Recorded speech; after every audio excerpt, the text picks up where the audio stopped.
Hump Day is here, and some of y'all are going to be getting hit on the head with sonic ice-sized hail later this afternoon. That was a little hard to say. Let's talk about it in this Wednesday edition of the Texas Weather Roundup.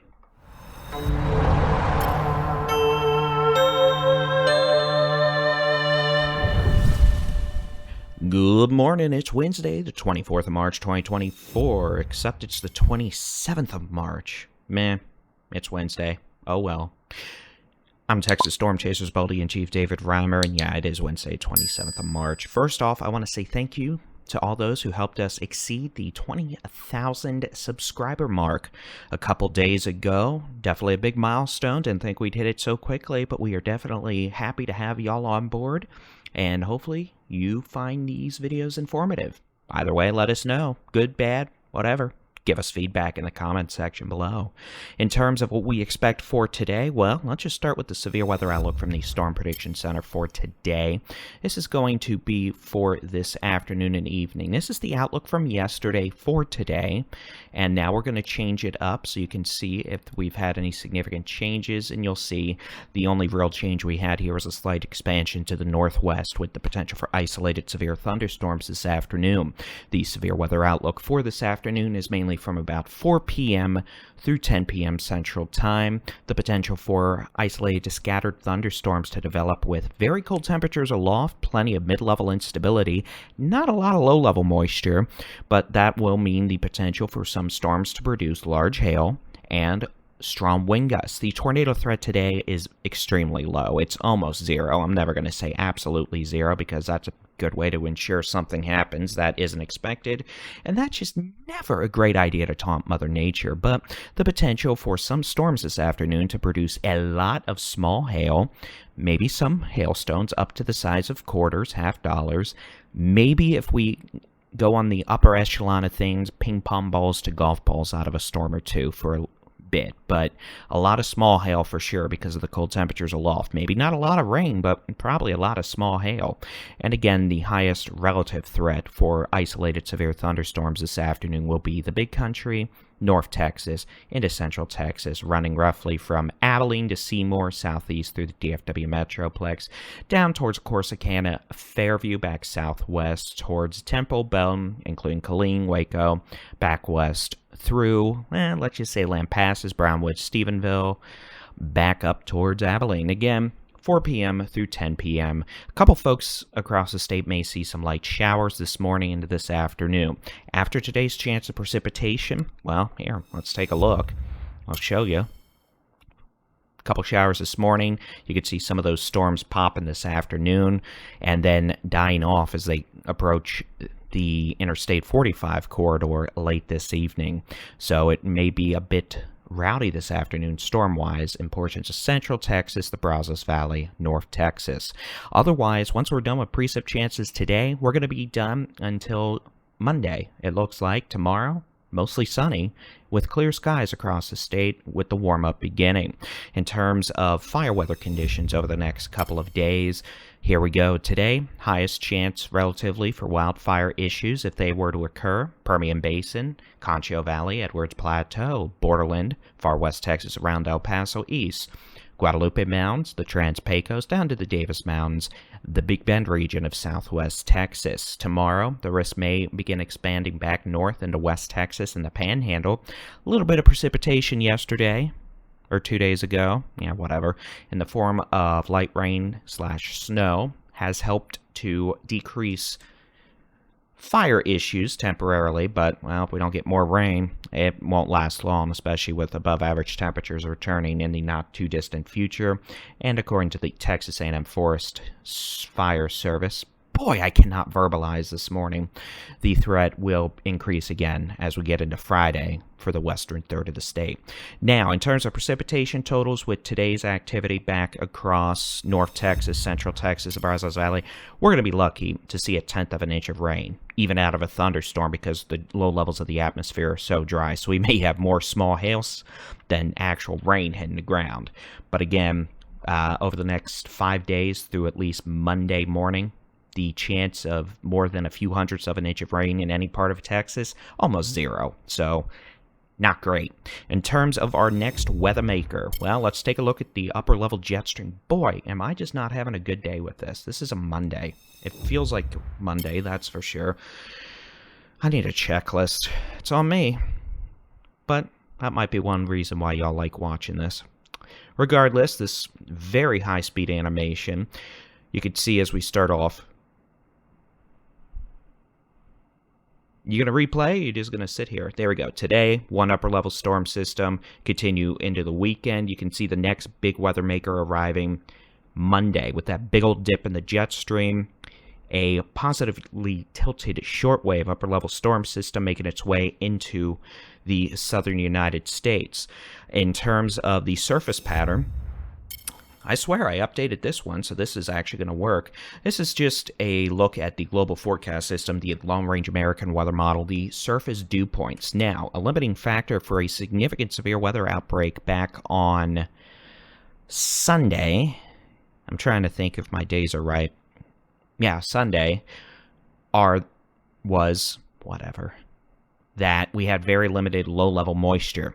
It was a very powerful upper-level storm system, a very a very impressive area of surface low pressure over the central United States. And even with the limited moisture, we had issues with severe storms and even a couple of brief tornadoes, Panhandle, Northwest Texas, a waterspout over Lake Louisville. Compared to the upcoming system on Monday. Today we have limited low-level moisture again. It's even drier than we had on Sunday. Next week, Monday, that's not going to be the case. It looks like you can see we're going to have an abundance of tropical moisture as we have several days of an open Gulf of Mexico in terms of southeasterly winds pumping moisture back in. That allows for good moisture transport. You can see Sunday, dry line takes shape. We should be dry on Sunday, Easter Sunday. At this point, it doesn't look like we're going to have any issues with storms. The cap or little in the atmosphere is going to be too strong for any storms to form. The upper level lift is still going to be farther west. You could see on Monday that dry line bisecting the state from west, well, technically west to east. And then as we get into Monday night and Tuesday, a cool front starts to push east, acting almost like a dry line, pushing the higher moisture east out of Texas, bringing in a much drier air mass. Now, there's still plenty of timing differences. We need to figure out exactly what features are going to be in place, but this does have the makings for one of our springtime severe weather threats as we get into Monday afternoon, Monday night, and Tuesday morning across the eastern half of Texas. Scattered showers and thunderstorms, probably a good bet. Some severe weather threat, probably a good bet.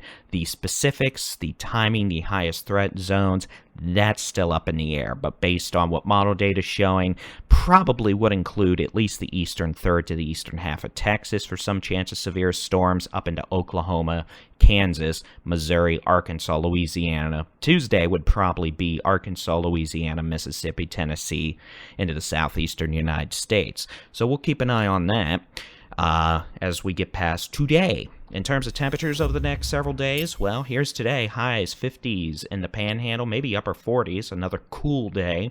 Back into the 60s, West Texas, North Texas, the Arklatex, all the way south. Borderland, El Paso, 67 this afternoon. 70s, southern half of the state, with maybe 80 in McAllen, so definitely cooler than it was several days ago, and quite a bit cooler than it's going to be in a few days. Hint, it's going to get hot.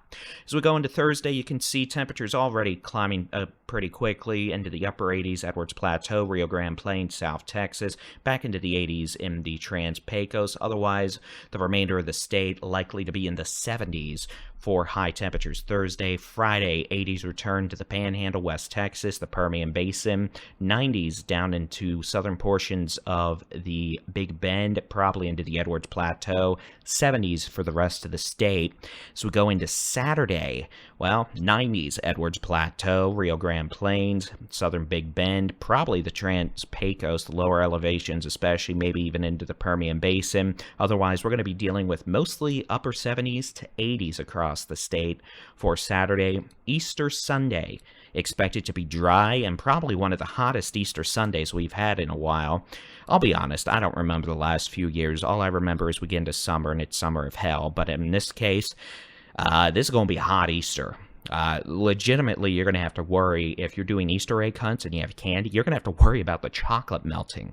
It's going to feel like May. Let's just put it that way. It's not going to feel like an Easter where we occasionally have one of our Easter winter storms. At least we did about 20 years ago. No. The good news is we're not going to have supercells throwing out Easter egg size hail. But the bad news is we're going to be approaching 100 degrees. In Laredo, the Edwards Plateau, the Rio Grande Plains, it's going to be into the 90s. The Concho Valley, the Big Country, the Permian Basin.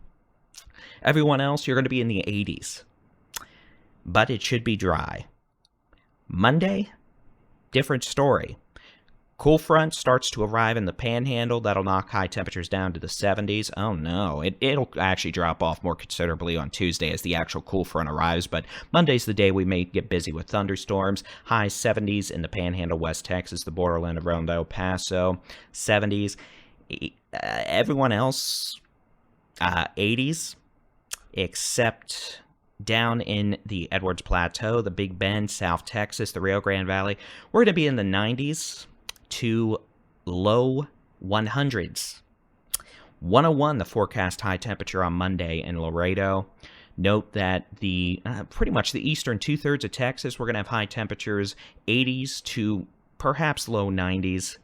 But a cool front will arrive on Tuesday. That will knock temperatures back down quite a bit.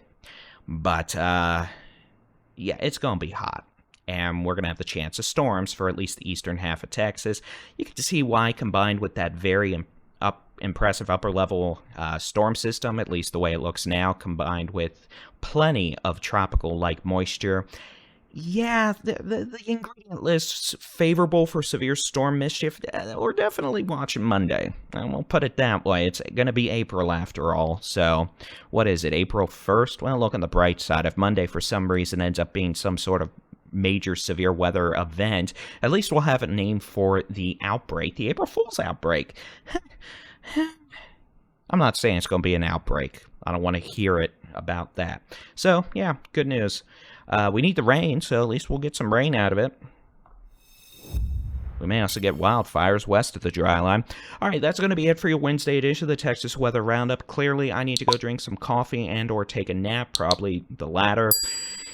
You can get your local weather forecast, interactive weather radar, and more in the free Texas Storm Chasers mobile app. Just search for Texas Storm Chasers where you download apps for your device. We'll keep an eye on these storms this afternoon.